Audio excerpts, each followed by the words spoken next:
संदेश की ओर बढ़ेंगे। आइए हम सभी एक मन हो करके प्रभु की शिक्षा की ओर बढ़ेंगे। हालेलुया। आज संदेश है 2 कुरिन्थियां 11 अध्याय 2 वचन से 3 वचन तक पढ़ें। क्योंकि सब लोग 2 कुरिन्थियां सब लोग निकाल लीजिए, 2 कुरिन्थियां 11 अध्याय 2 वचन और 3 वचन सब लोग निकाल लीजिए। प्रिय सब लोग अच्छा रीति से प्रभु के वचन को आप सुने, समझे क्या कह रहा है आज का वचन। हाँ, 11 अध्याय 2-3 वचन, 2 कुरिन्थियां 11 अध्याय 2 और 3 वचन पढ़ेगा। क्योंकि हाँ। मैं तुम्हारे विषय में ईश्वरीय धूल लगाए रहता हूँ, इसीलिए कि मैंने एक ही पुरुष से तुम्हारी बात लगाई है कि तुम्हें पवित्र कुंवारी के समय मसीह को सौंप दूं। परंतु मैं डरता हूँ कि जैसे सांप ने अपनी चतुराई से हव्वा को बहकाया, वैसे ही तुम्हारी मन उस सिधाई और पवित्रता से जो मसीह के साथ होनी चाहिए कहीं भ्रष्ट ना किए जाएं। रुक जाएं। हालेलुया। यहाँ पर कितने इस बात को हम आपको जानना चाहते हैं, कितने का मन होता है कि हम प्रभु में बढ़ना चाहते हैं, हम सेवा करना चाहते हैं, हम प्रभु के नाम को बताना चाहते हैं, हम उसके जैसा जीना चाहते हैं। कितने की इच्छा है कि हम प्रभु के जैसा बनूं, परमेश्वर के जैसा चलूं, मेरे जीवन से प्रभु की महिमा हो। यहाँ पर पौलुस एक बात बहुत अच्छी तरह से लिखता है, आप थोड़ा सा इस बात पर गौर कीजिए। जो ये चाहते हैं कि हम प्रभु का सेवा करें, इस बातों को गौर करें। जो चाहते हैं कि हम प्रभु के जैसा बने, जो चाहता है कि हमारे द्वारा प्रभु की महिमा हो, इस बातों पर गौर करें। जो आज यहाँ पर पौलुस कहता है, दूसरा वचन कहती है, क्योंकि मैं तुम्हारे विषय में ईश्वरीय धुन लगाया हूँ। जरूर तेरा अगुआ चाहता है कि आप प्रभु की सेवा करें, इसीलिए तो रात दिन प्रार्थना करता है, रात दिन घुटने पर रहता है, आपके लिए आंसू बहाता है। आपको पता नहीं कि तेरा अगुआ कितना अब तुम्हारे लिए विनती और निवेदन करता है, कितना जग जग करके आपके लिए, आपके आत्मिक जीवन के लिए प्रार्थना करता है। और हर एक हफ्ता में आपके पास एक ऐसा भोजन लेके तैयार करके आता है ताकि आपको आत्मा में मजबूत कर सके, आत्मा में ताकतवर बना सके, परमेश्वर के प्रेम में अस्थिर कर सके और परमेश्वर की महिमा और उसके प्रेम में परिपूर्ण हो सको। इसलिए तो तेरा अगुआ इतना दिन रात प्रार्थना करता है। इस बातों को समझे। हालेलुया। यहाँ पौलुस कहता, मैंने ईश्वरीय धुन लगाया है, किस लिए? तुम सिद्ध हो जाओ। मैंने ईश्वरीय धुन लगाया है ताकि तुम पवित्र किए जाओ। मैंने ईश्वरीय धुन लगाया है ताकि तुझे उपस्थित परमेश्वर के सामने सिद्ध बनाकर प्रस्तुत कर पाओ। मैं ईश्वरीय धुन लगाया हूँ कि एक भी भटक ना जाए। मैं ईश्वरीय धुन लगाया हूँ कहीं न कहीं तुम्हारे मन में खुमार ना आ जाए, पाप ना आ जाए, उससे कहीं बचा लूँ। पाप आने से पहले, भटकने से पहले तुझे बचा लूँ। इसलिए शिक्षा, चेतावनी और डांट फटकार सब जो तुझे करना पड़ता है, एक अगुआ के जिम्मेदारी के अनुसार सब करता हूँ, ताकि आपके जीवन की चिंता है, इसलिए कि आपके परमेश्वर के सामने आपको अच्छा से उपस्थित कर सकूं, पवित्र उपस्थित कर सकूं। इसलिए ईश्वरीय धुन लगाया। आप अपने घर जाते हैं, प्रभु का वचन सुनकर अपने कामों काजे में लग जाते हैं, लेकिन तेरा अगुआ जो प्रार्थना आपके विषय में सोचते रहता है। 2 दिन से एक परिवार है जो लगातार हमको फोन कर रहा है, वो आंसुओं के साथ रो रहा है। एक परिवार है जो 8 दिन से आंसुओं के साथ रो रहा है। जब भी वो फोन करता है, आंसू उसके आंख में आता है। उसके आंसू को देखकर, उनका दुख को देखकर मुझे दर्द आता है। कैसे मैं उनको परमेश्वर के सामने लेकर आऊं। हालेलुया। परमेश्वर ने इसीलिए तो मुझे बनाया है, इसीलिए तो हमारी दुआ है, इसीलिए तो परमेश्वर ने मुझे यहाँ ठहराया है, ताकि आप में कोई एक भी भटक ना जाए, तब आप एक भी पाप के अंदर फिर से दोबारा ना सके। आप सिद्ध हो जाएं, परमेश्वर के इच्छा अनुसार बढ़ सके, और आपके मुंह से यह प्यास हमेशा रहे कि तू जो चाहे वो मैं ही कर सकूं, जो ना चाहे वो मैं ना करूं। ऐसा धुन आपके अंदर हो, उत्पन्न हो। इसीलिए तो ईश्वरीय धुन यहाँ पर प्रभु का संत यहाँ लगाए हुए हैं। इसलिए यहाँ पर कहता है, इसीलिए कि मैंने एक ही पुरुष से तुम्हारी बात चलाई है यहाँ पर पौलुस कहता है मैंने इसीलिए ये सब किया है, एक ही पुरुष के विषय में बात कर रहा हूँ, एक ही पुरुष के विषय में जो मसीहा है, जो तुम्हें अनंत जीवन देने आया है, जो अपने घर में ले जाने के लिए आया है, जो सिद्ध बनाने के लिए आया है, जो अपने पिता के घराने में सदा के लिए रखने के लिए आया है, उसी से तो बात आपसे चलाए हैं, आपकी उसी के विषय में तो आपका सुसमाचार आपके पास पहुंचाए हैं कि वो आपसे कितना प्रेम करता है, वो आपके लिए जान देता है, वो क्रूस पर मारा गया है, वो क्रूस पर अपना खून बहाया है ताकि आपको बचा सके, आपको खुदा से मिला सके, आपको अपना प्यार दे सके, आपको अपनी शांति दे सके, आपको अपनी चंगाई दे सके, आपको निडरता से रख सके इस पृथ्वी पर। हालेलुया। इसीलिए वही पुरुष के विषय में तो आपसे चर्चा किए हैं जो क्रूस पर कुर्बान हुआ है, जिसने हमारे लिए कोरा खाया है, हमारी चंगाई के लिए उसने मार खाई है, जिसके बलिदान होने से हम बच गए हैं पापों के दंड से। उसी पुरुष के विषय में तो हमने आपसे बात चलाई है कि आपका जीवन अनंत काल तक सुरक्षित हो जाए, इसी के लिए तो उसी से बात चलाए हैं। लेकिन वचन बताती है तेरा अगुआ डरता है, तेरा अगुआ डरता है, एक बात से डरता है, जिस तरह हव्वा को भटका दिया शैतान ने कहीं आपको ना भटका दे, यही डर हमेशा रहता है। कितना आदमी विश्वास कर रहे हैं इसका? ये हमेशा डर रहता है कहीं शैतान ने हव्वा को जिस तरह भटका दिया कहीं आपको ना भटका दे, क्योंकि आपके पास वो परिपक्वता, वह परिपूर्णता वह नहीं अभी तक पहुंचा है कि हम सिद्ध हो जाए। प्रिय परमेश्वर के लोग, यही डर रहता है।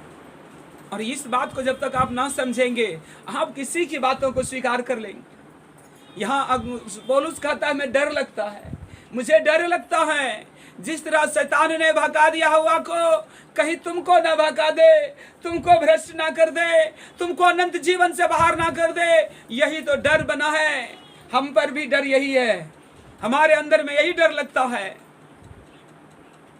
पौलुस के अंदर भी यही डर था और हमारे अंदर भी यही डर।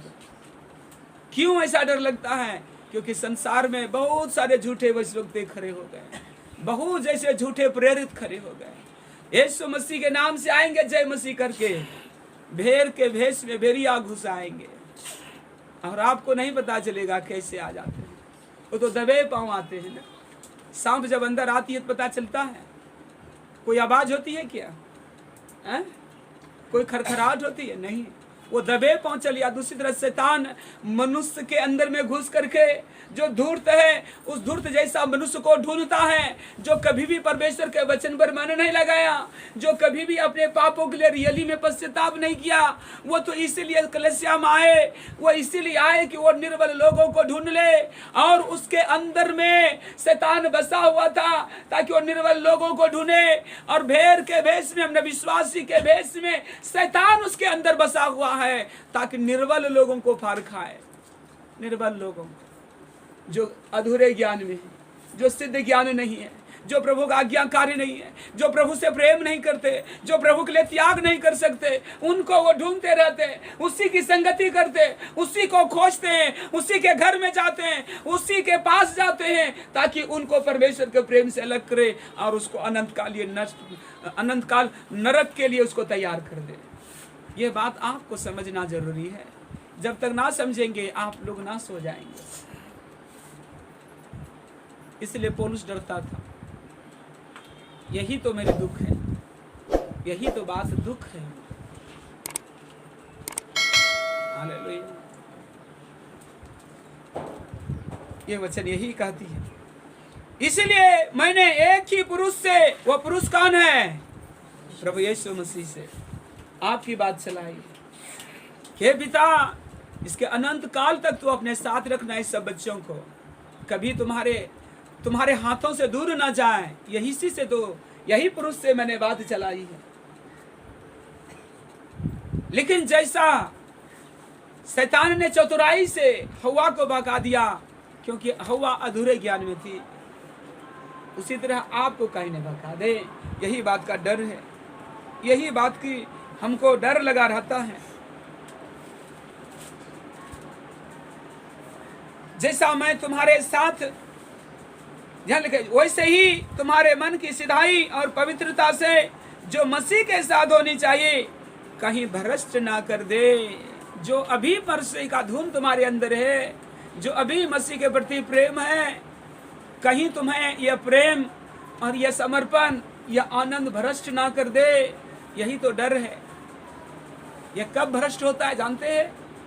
जब आपका मन स्वर्गीय पिता की ओर से हटाकर संसार की ओर आपका मन लगाने के लिए वो कोशिश करेगा। जो संसार के झूठे वक्ते खड़े होंगे, वो स्वर्ग की बातों की ओर नहीं बात करेंगे, वो स्वर्गीय आशा के विषय में बात नहीं करेंगे, वो आपको स्वर्गीय आशा से नीचे लाएंगे। इस पृथ्वी पर देखो तुम्हारे पास क्या है? तुम्हारे पास रहने के लिए नहीं, तुम्हारे पास खाने के लिए नहीं, तुम्हारे बच्चे ऐसे हैं। क्या करोगे तुम भक्ति करके? तुम तो गरीब हो। ऐसे ऐसे बात बताएंगे। और जो तुम्हारे अगुए उसको कहे देखो उसको क्या चीज की कमी है, उसके पास तो सब कुछ है लेकिन तुम्हारे पास कुछ नहीं, क्योंकि तुमको लूट लिया है, तुमको तो बहका दिया है। तुम्हारे मन तो उसके पीछे ऐसा लगा है कि जो कुछ कहता है तुम वही करते हो। ऐसे संसारिक लोग आकर के तुम्हारे बीच में कहेंगे कि स्वर्गीय आनंद निकाल दे और संसार का प्रेम तुम्हारे अंदर भर दे। याकूब की पुस्तक कहता है जिसके अंदर संसार की और संसार की वस्तु का प्रेम है, उसके अंदर परमेश्वर का प्रेम नहीं। वह अपने आप को परमेश्वर का बैरी बनाता है। याद रखो प्रिय भाई बहन, जो तुझे स्वर्गीय लालसा से निकाल करके इस पृथ्वी पर धन की लालसा के लिए, पृथ्वी की इज्जत की लालसा के लिए, पृथ्वी के घर की लालसा के लिए और पृथ्वी की धन के लालसा के लिए आपको खींचता है, वही झूठे वक्ते हैं जो आपके बीच में खड़ा होता है। यीशु मसीह ने कहा यूहन्ना मत्ती रचित सुसमाचार में, तुम झूठे भविष्यवक्ता को पहचान लेना उसके कामों के द्वारा। काम क्या है? उसके बातों के द्वारा, उनके कामों के द्वारा पहचान लेना। क्योंकि वो तो कर स्वर्गीय पिता का जरूर नाम लेंगे, लेकिन शिक्षा ऐसी देंगे कि वो पिता से अलग करके तुझे शैतान के अधीन कर दे। ऐसा ऐसा काम करेंगे ताकि तुम्हें परमेश्वर का आनंद निकाल दे। लिखा नहीं यहाँ प्रभु का वचन, यहाँ पर प्रभु का तीसरा वचन कहती है, तीसरा वचन पर है, परंतु मैं डरता हूँ जैसा सांप ने अपनी चतुराई से हवा को बहकाया, वैसे तुम्हारे मन की सिधाई जो अभी पर मसीह के साथ है तुमको कहीं भ्रष्ट ना कर दे, कहीं निकाल ना दे।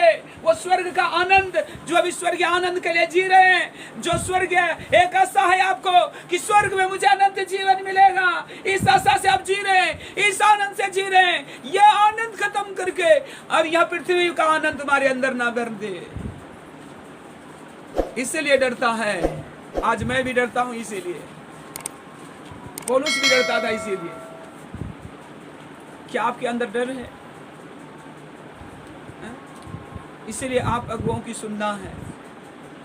इसलिए पौलुस ने कहता है जो तुम्हारे बीच में जो अगुए हैं ना, वो अपने माँ से भी, गुरुओं से भी, अपने पिता से भी, अपने सारे जितना धरती पर जितने मनुष्य हैं उस सब से बढ़कर आदर तू अपने अगुओं को देना। बाइबल बताती है। क्यों बोला उतना आदर देना? क्योंकि जब तू आदर उसके प्रति तुम्हारे हृदय में नहीं आएगा तब तक उसका वचन तुम्हारे हृदय में जगह नहीं पाएगा। तुम आदर के योग्य रखना कि जो कुछ प्रभु का वचन तुमको सिखाए उसको तुम स्वतंत्रता पूर्वक ग्रहण कर सको, प्रेमी हृदय से ग्रहण कर सको। तब तुम बच पाओगे शैतान के जाल से, क्योंकि तुझे पता नहीं कि तुम्हारे साथ क्या क्या होने वाला है। पतरस को पता नहीं था कि आज ही रात क्या होने वाला है। और पतरस को प्रभु यीशु मसीह बोलता है, लिखा है पवित्र शास्त्र में, चरवाहा को मारूंगा और सारे भेड़े तितर बितर हो जाएंगे। इसलिए मैं तुझे सच कहता हूं, लोग मुझे पकड़ लेंगे और तुम मुझे छोड़कर भाग जाओगे। पतरस ने बोला, सब भाग जाएंगे तो भाग जाएंगे प्रभु, लेकिन मैं कभी नहीं भागूंगा, मरने तक तेरे साथ रहूंगा। जरूर उसका इच्छा था कि मरने तक साथ रहे, लेकिन उसको यह पता नहीं था जो पवित्र शास्त्र में लिखा है वो भविष्यवाणी पूरा होकर रहेगी। ये पता नहीं था पतरस को। ये पता, उसी तरह आपको ये पता नहीं चलता है कैसे शैतान आपके अंदर घुस जाता है। वो आप ही के जान पहचान के लोग होंगे, आप ही के घर के लोग होंगे, आप ही के कलसिया के लोग होंगे, आप ही के जान, आप ही उसको बहुत दिन से देखते होंगे। और ये कैसे शैतान उसके अंदर घुस गया? ऐसा लगेगा आपको। यीशु मसीह के 12 चेले थे, 12 चेले में से एक के अंदर शैतान समा गया, बाइबल बताती है, जाकर यीशु मसीह को पकड़वा दिया। चेले थे ना 12, उसको विश्वासी में से अलग होना चाहिए पकड़वाने वाला, लेकिन ऐसा नहीं था। बल्कि कौन था? जो चेले हैं वो भी 12 में से एक है, उसको ऐसा किया, उसके अंदर शैतान इन किया। क्या कारण था शैतान इन करने के लिए उसके अंदर? क्यों? क्योंकि अपना हृदय खुदा के लिए उसने नहीं खोला था, अपना हृदय खुदा के लिए बंद करके शैतान के लिए खोला था।